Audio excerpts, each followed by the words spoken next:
Greetings to you, traveler. It is a pleasure to see you. I am a bit surprised to see you here. The storm barely dissipated a few hours ago. But please, don't just stand out there in the weather. You are more than welcome to enter my humble abode and share the fire with me.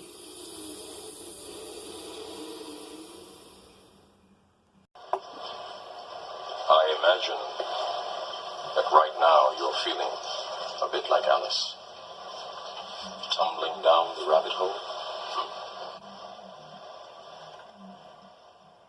You have to see it for yourself.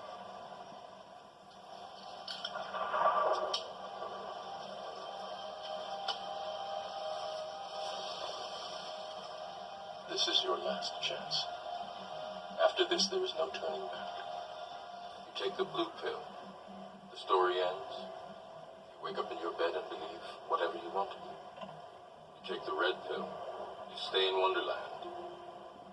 And I show you how deep the rabbit hole goes.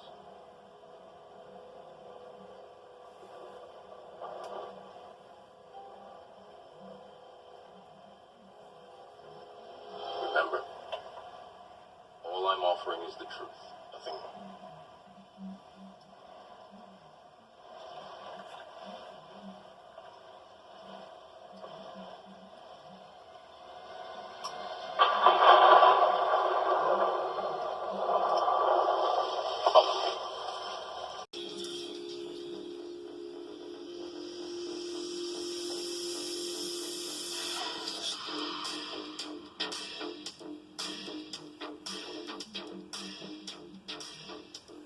Well, traveler, the Irish fellow is still moving forward. There are many things that occupy the mind of a Renaissance man, and I have to admit, when I back off a step and reset after being immersed in some activity, I can suddenly focus on something, as the man said back in the day, something completely different. Thus, we come to the subject of this presentation.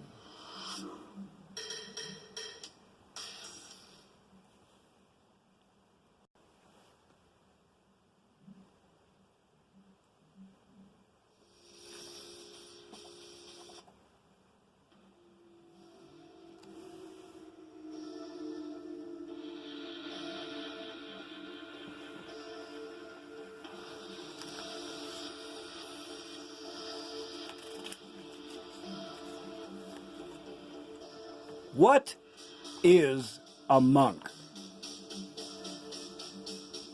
I did extensive research to see what definitions were floating about in the virtual world. The first one from dictionary.com is probably one that most people would agree with. In Christianity, a man who has withdrawn from the world for religious reasons, especially as a member of an order of Cenobites, living according to a particular rule and under vows of poverty, chastity, and obedience. That word Cenobite threw me off a little, so I had to look it up. I was surprised to find out it just means a member of the community. Synonyms for monk are abbot, friar, priest, anchorite, ascetic, brother, eremite, hermit, monastic, recluse, religious, and solitary. From the Merriam-Webster Dictionary, we find that the word monk is Middle English. Tracing the word back, we find in Old English the word munach, Late Latin, monachus, Late Greek, monachos, and the root is the Greek adjective monos, meaning single or alone. From the site lordsandladies.com, we get this information. Why did people choose to become monks back in the day? It was a hard life with being restricted to the grounds, not allowed to receive letters, not allowed to have cash. So why do it? To devote their lives to serving God, to live life in a secure retreat, to escape from a violent world, to lead a peaceful and quiet life. To this old timer, that sounds like a pretty good deal.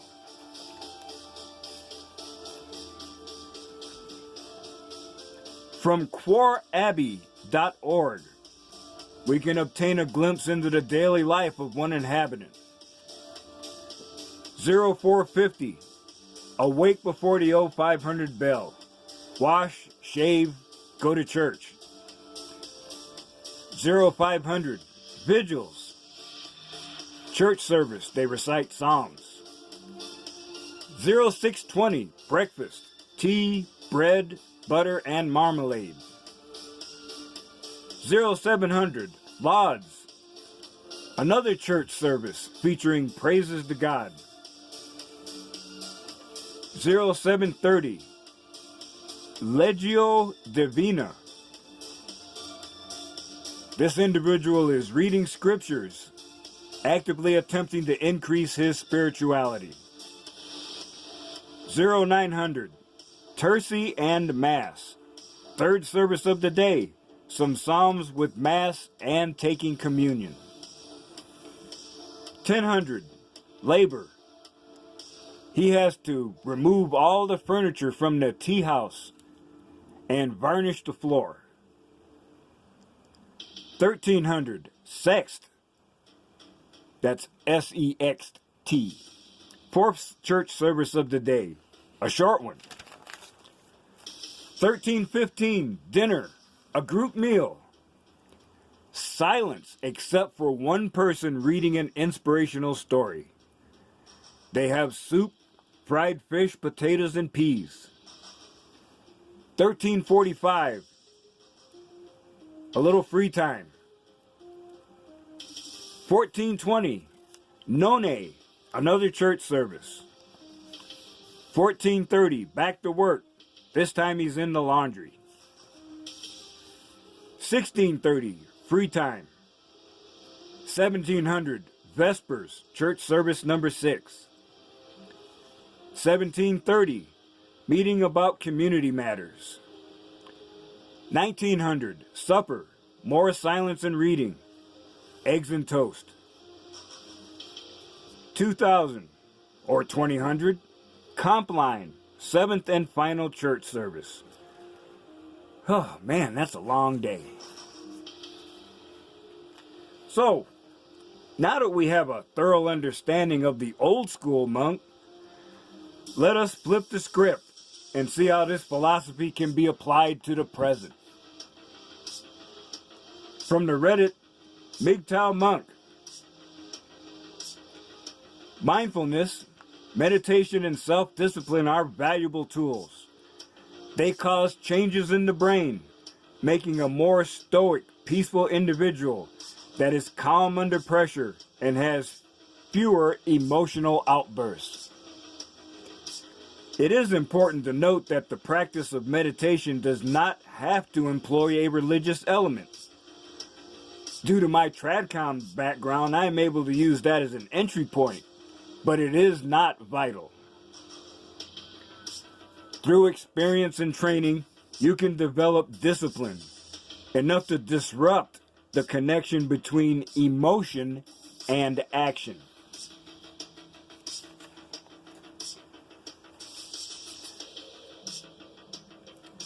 When one takes that first red pill, there is a shock to the system. Enlightenment and rage grow together. As you process new information and deal with induced deprogramming of cultural conditioning, you are lost in the wilderness. A time does come when one can look back and see that your rage has faded. Now you have inward mental clarity and can act with confidence. Where will your path take you now? I think about the content creators that I've currently watched and ones I've watched in the past, and there is a great variety. It did happen though that as I kept consuming this content, I began to withdraw from watching some of them.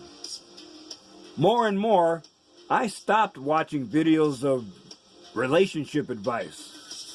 Why?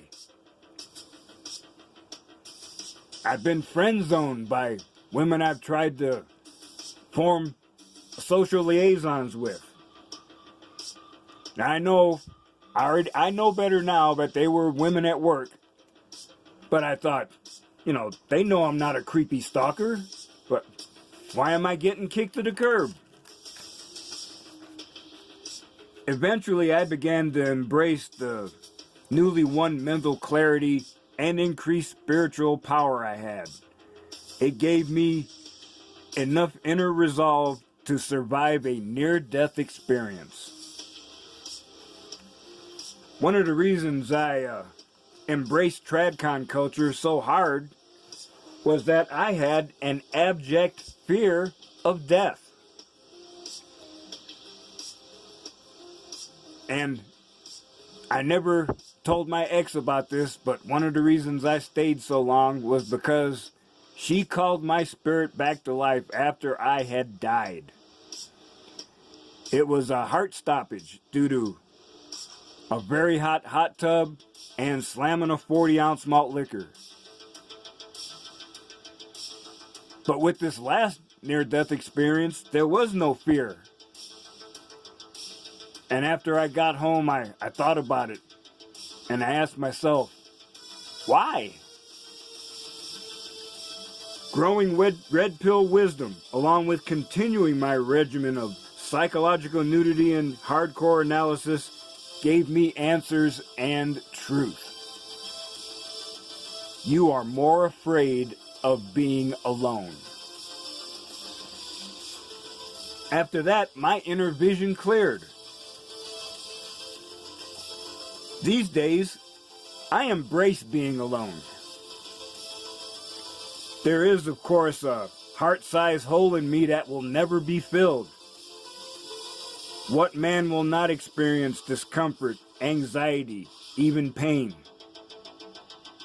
There must be, because you are fighting a hardwired biological urge.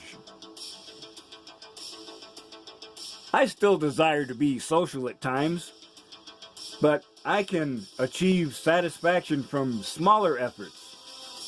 At times I can just go to the smoke shop only a block away, and that minor interaction is enough to satisfy me for the moment. More and more, I have come to realize that surviving being alone is a matter of attitude and focus. Indeed, with this focus comes the ability to really discover yourself. There are times I isolate myself and rarely see anyone, even my roommate. Sometimes it's hard to back off when there are ideas in my brain that demand their freedom. I have multiple goals, and I'm working harder to not just achieve one, but all of them. They have been achieved by some. And I note that my self-imposed isolation is not unique. There are many in the past who have gone into that state. From MGTOW.com, I present the following quotes.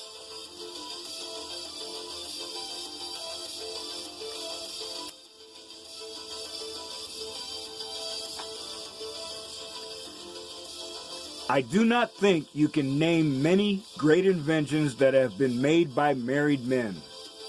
Be alone. That is the secret of invention. Be alone. That is when ideas are born. Nikola Tesla. I don't have time for a wife and an airplane. Wilbur Wright.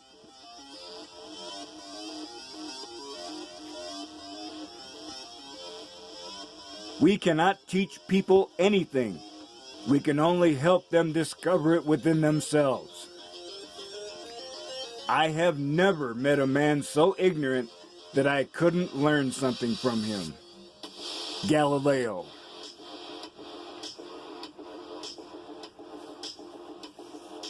I seem to be like a boy playing on the seashore and diverting myself in now and then finding a smoother pebble or a prettier shell than ordinary, whilst the great ocean of truth lay all undiscovered before me. Sir Isaac Newton.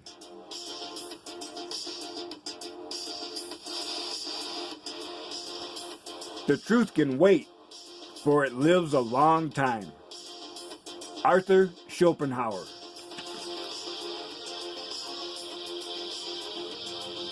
Here the spirit becomes a lion who would conquer his freedom and be master in his own desert.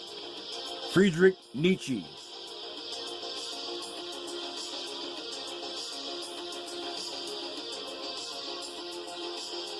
My leap into the direction of solitude was at the time made in desperation. I did not feel at that time that there were alternatives available. Yet from a distance, I see that, at least for me, it was the logical and indeed sane choice.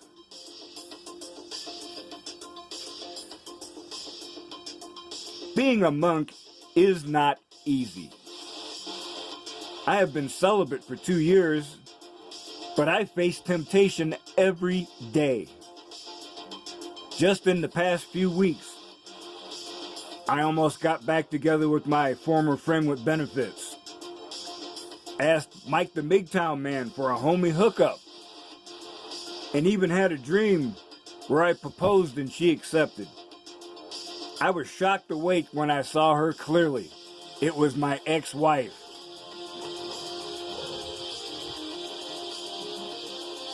Hearing the siren song in the Golden V, along with finance difficulties, caused me to lose my focus. I managed to get it back by performing the following actions. Recognize when you're losing your focus. You may have a favorite activity to perform, but this time there is a lack of pleasure. If you switch to another and are still unfulfilled, it is obvious that something is distracting you. Flip the script. Go to the gym and lift weights or hit the heavy bag until you're winded, tired, or outright exhausted. Motivate yourself. Play some music that you know stimulates your senses and gives you a sense of pleasure. And take action. Now that you have shifted gears and performed a mental reset, look again at that situation that has you upset. Develop an action plan. It does not need to be detailed, just enough for you to determine a direction of travel. Let me share a personal example. I was on furlough for 7 weeks. Due to bureaucracy, I never received my unemployment. And the same week I returned to work, I found out that my factory is closing. It upset me some, but I had a sleepless night. I went back to work, seemed to be okay. But on the second sleepless night, I took action. I went to the gym at midnight to lift weights. I also gave myself a motivational speech by listening to my own content. After all, who can you trust more than yourself? So after these actions, I sat in the sauna for 15 minutes and disengaged my brain deliberately thinking about nothing.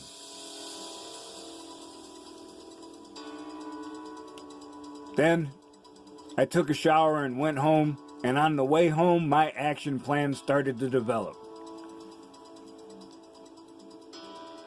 Pay off my truck loan. Start a home business, which you will hear more about in the future. It will be called Dare to Wear. Apply for jobs where I'm an on-call reserve. I figure if I tell the hiring person, hey, I don't need to be full-time. I don't even need to be part-time. Just if someone doesn't show up, give me a call. I'm there. And if nothing else works out, I'm old enough to collect Social Security. With those bullet points fixed in my mind, I felt my focus returning. So I know not only will I survive, I will exceed expectations. And I'll look good doing it too, because that's how I roll.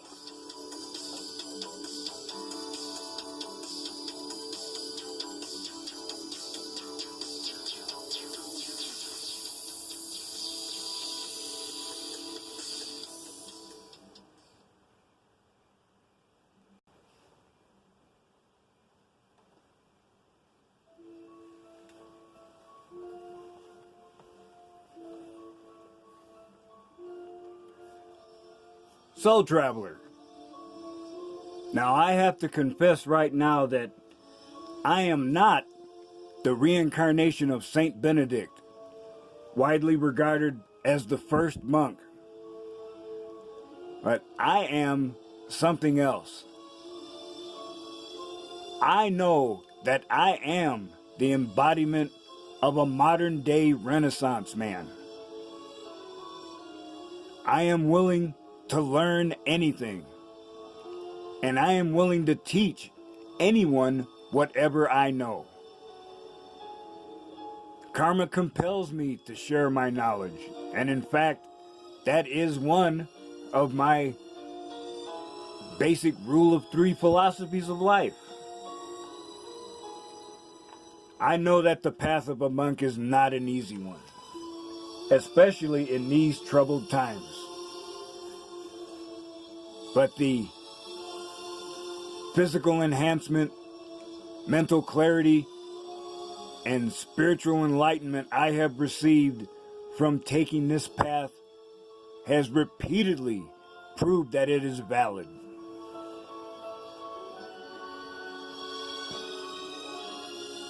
Now, as for me, I am an old man. It's not vital for me to have sex with a woman again. So, embracing a lifestyle that involves celibacy is not quite as difficult for me as it might be for a younger person. However, I feel that any man can increase his own enlightenment by taking this path for a brief period of time. Withdraw from people. Withdraw from social media. Isolate yourself. And really examine who you are. When the light of truth shines on you, that which is impure is burned away, and what is left is purified. It has happened to me, and it can happen to you too.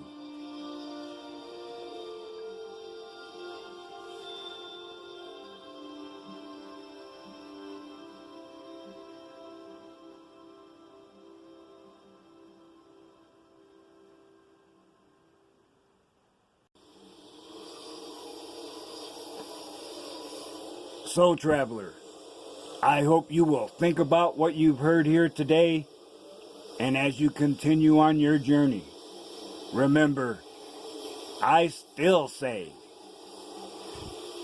some of the best days of your life haven't happened yet.